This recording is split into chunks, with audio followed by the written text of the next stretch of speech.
Assalamualaikum warahmatullahi wabarakatuh.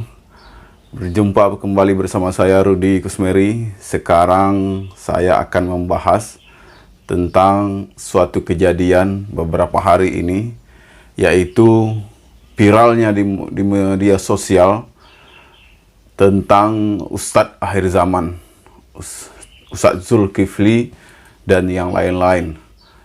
Nah, di sini banyak orang yang menghujat, menghina, mencaci, memaki Ustadz Zulkifli ini. Nah, saya akan membahas ini dalam sudut pandang psikologi. Ya, apa sih kok bisa ini terjadi gitu? Di dalam pandang psikologi akan saya jelaskan nanti kenapa hal ini bisa terjadi. Sama-sama kita ketahui bahwa yang menghujat, yang gembira atas kesalahan ulama ini, kesalahan ustadz ini adalah orang-orang yang sebenarnya mengetahui ilmu, ya, ilmu bahwa ghibah itu berbahaya, kemudian tidak boleh menghina para ulama dan yang lain-lain. Tetapi pada intinya, kenapa sih mereka melakukan itu gitu? Kenapa ya mereka tidak bisa mengelakkan itu dari situasi ini gitu. Nah, di dalam pandangan psikologi nanti. Tetapi pada intinya, kenapa sih mereka melakukan itu gitu? Kenapa ya mereka tidak bisa mengelakkan itu dari situasi ini gitu. Nah, di dalam pandangan psikologi nanti akan saya jelaskan kenapa itu bisa terjadi. Ilmu psikologi itu ada 4 hal di dalam seorang manusia itu. Yang pertama tubuh raga, ya, yang seperti kita lihat ini raga kita. Kemudian adalah pikiran, kemudian adalah perasaan. Yang keempat alam bawah sadar, atau disebut juga dengan bahasa kitanya naluri, ya. Ini 4 hal ini akan berkaitan erat dengan apa yang terjadi ini. Jadi raga kita ini tergantung oleh pikiran, tergantung oleh perasaan, dan tergantung oleh alam bawah sadar kita. Nah, sebenarnya perasaan itulah, dari perasaan inilah implementasi itu akan terjadi.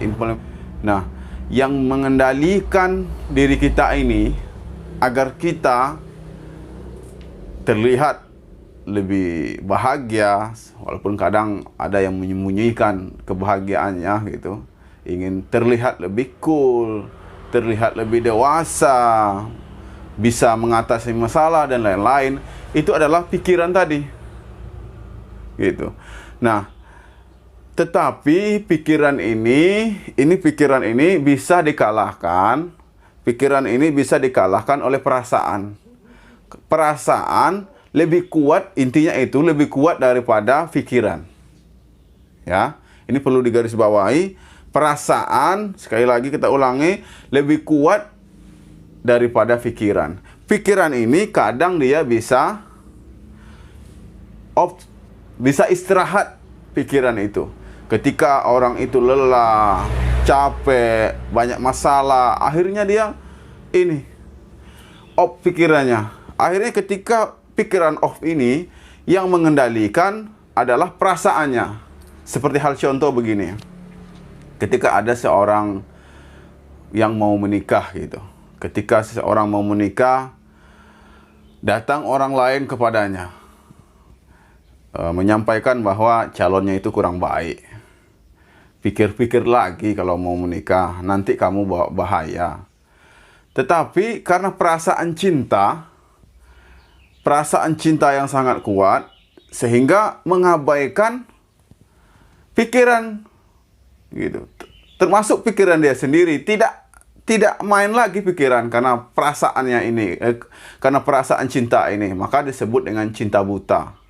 Nah, satu orang bisa dimaklumi kalau menyampaikan hal kayak gitu kan. Laki-laki ini tidak baik. Tetapi kalau misalnya ada 3, 5, 10 yang menyampaikan laki-laki itu tidak baik, seharusnya seharusnya dia berpikir bahwa ini calon saya ini memang kurang baik dan bisa jadi mengakhiri proses yang sudah dilalui gitu. Tetapi karena cinta itu buta, artinya cinta buta itu maksudnya cintanya itu sudah mengalahkan perasaannya ini, sehingga tak peduli apa kata orang, yang penting tetap perasaan cinta harus terpenuhi. Nah, itulah yang terjadi sekarang ini. Saya bukan generalisasi ya, bukan seluruhnya, tapi sebagian dari para penghujat ini, para pembuli ini, sebagian mereka sudah digandrungi oleh perasaan benci, gitu, oleh perasaan benci. Sehingga ketika perasaan benci itu ada, perasaan benci itu datang di dalam ilmu psikologi, walaupun dia tahu di pikirannya bahwa ghibah itu tidak boleh, menghina itu tidak boleh, dan yang lain, apalagi menyampaikan bahwa ustadz itu peramal, kemudian dukun.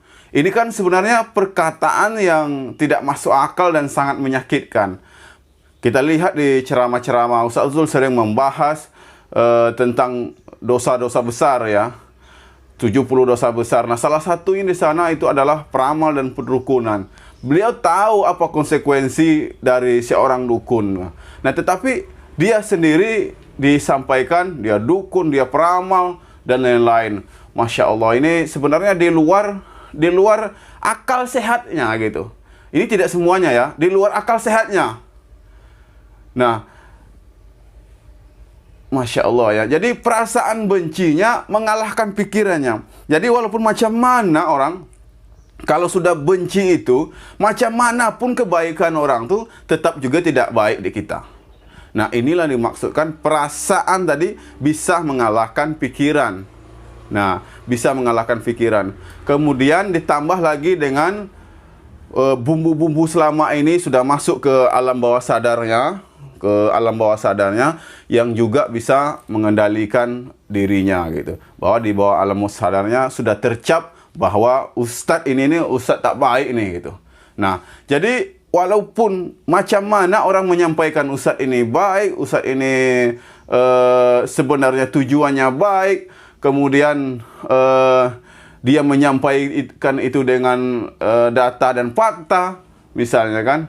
Dan kita melihat bahwa di sini saya hormat dengan Ustaz Zul yang berani secara terang-terangan, jantan secara ilmiah mengakui dan menyampaikan bahwa beliau di dalam hal ini dulu pernah keliru. Dia secara jantan mengatakan dia mengklarifikasi hal itu gitu. Nah, tetapi bagi orang yang sudah benci, walaupun Ustaz Zul sudah menyampaikan ini hadisnya palsu dan lain-lain, sudah beberapa bulan yang lalu beliau sampaikan, tetapi tetap saja di mata orang yang membenci, ini adalah kesempatan untuk membuli. Demikian, Assalamualaikum warahmatullahi wabarakatuh.